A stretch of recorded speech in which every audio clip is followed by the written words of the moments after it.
ఓం నమో భగవతే శ్రీ రమణాయ. చాలా సంతోషం నాయన.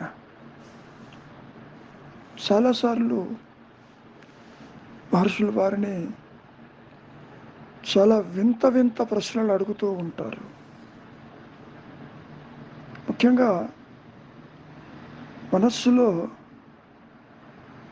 ఇతర ఆలోచనలు లేకుండా నిశ్చలంగా ఉన్న స్థితిలో లేదా శూన్య స్థితిలో అప్పుడు ఆత్మ సాక్షాత్కారానికి ధ్యాత ఏం సాధన చెయ్యాలి? మామిడి పండుని మామిడి పండుగా చూడాలి అంటే మరి ఏం చేయమంటారు అన్న ప్రశ్న మహర్షులు వారు అడిగారు కదా. ముఖ్యంగా ఆలోచన లేని మనస్సు నిజానికి అది అదృశ్యమైపోతుంది. కాకపోతే ఈ ప్రశ్నించేవాడి మనస్సులో అది అదృశ్యము కాకుండా శూన్యాన్ని చూస్తూ ఉంది. అంటే ఆత్మ ఎట్లా ఉంటుంది, నాకు ఎప్పుడు కనపడుతుంది, ఏ రూపంలో ఉంటుంది అనే భావన అంతర్గతంగా దాగి ఉండటం వల్ల ఆలోచన లేకపోయినప్పటికీ ఈ వ్యక్తిత్వము శూన్యాన్ని చూస్తూ ఉంది. ఏమీ లేని ఎంప్టీనెస్ని చూస్తూ ఉంది. ఎందుకని? ఆ శూన్యంలో తనకు ఆత్మ కానీ మరే ఇతర వెలుగు కానీ గోచరమవుతుందేమో అన్న ధ్యేయంతో. ఇక్కడ ప్రశ్న ఎట్లా ఉంది అంటే, ఆలోచన లేని మనస్సు శూన్యమే కదా. ఇంద్రియ వ్యాపారములతోటి చూడనటువంటి మనస్సు అక్కడ ఏమీ లేదు కదా అన్న దృష్టికోణంలో ఈ ప్రశ్నని అడగటం జరిగింది. దానికి మహర్షులు వారు,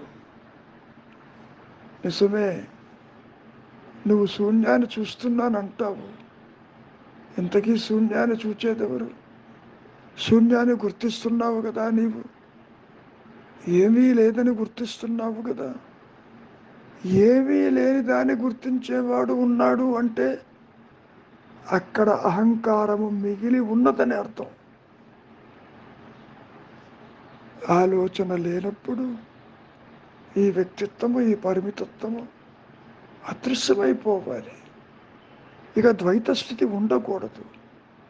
ఇక్కడ ఏదీ లేదే, శూన్యంగా ఉందే, ఏదీ కనపడటం లేదే, ఇక్కడ వెలుగు లేదు, ఏమీ లేదు, రూపము లేదు అంటే నిశ్చలతకి వచ్చిన మనస్సు ఇంకా అది నష్టం కాలేదని అర్థం. నిజానికి ఒక్క ఆత్మ ప్రకాశంతోనే అది నష్టమవుతుంది తప్ప దానంతటా అది నష్టము కాలేదు, కాదు కూడా. అహంకారము పుట్టుక మరణము దాని చేతిలో లేదు నాయన. ఎందుకంటే ఒక దాని మీద ఆధారపడేది ప్రకాశిస్తూ ఉంది. అందుకని అహంకారము ఉన్నదేమో చూడు, వ్యక్తిత్వం ఉన్నదేమో చూడు, నేనెవరన్న విచారము అందుకు చేయవలసి వచ్చింది. ఇక్కడ సాక్షాత్కారము అని ఎదురు ప్రశ్న వేస్తున్నారు మహర్షులు వారు. మామిడి పండుని మామిడి పండుగా చూడటమా, అది నువ్వు ప్రత్యక్షం అంటావా? వీటన్నిటికీ కారణము, కార్యము, కర్తల త్రిపుటి మరి ఉన్నది కదా. అది నిజానికి సాపేక్షము, పరోక్షమే కానీ నిరపేక్షము కాదని స్పష్టం చేశారు. ఒకటి బాగా గుర్తుపెట్టుకో నాయన, ఒకసారి నీవు చూచిన తర్వాత అది కనిపించకపోతే నువ్వేమంటావు? అది లేదంటావు. ఒక వ్యక్తిని దేహంతో చూచినప్పుడు తిరిగి అతడు కనపడకపోతే అతడు లేడంటావు, మరణించాడంటావు. అంతే కదా?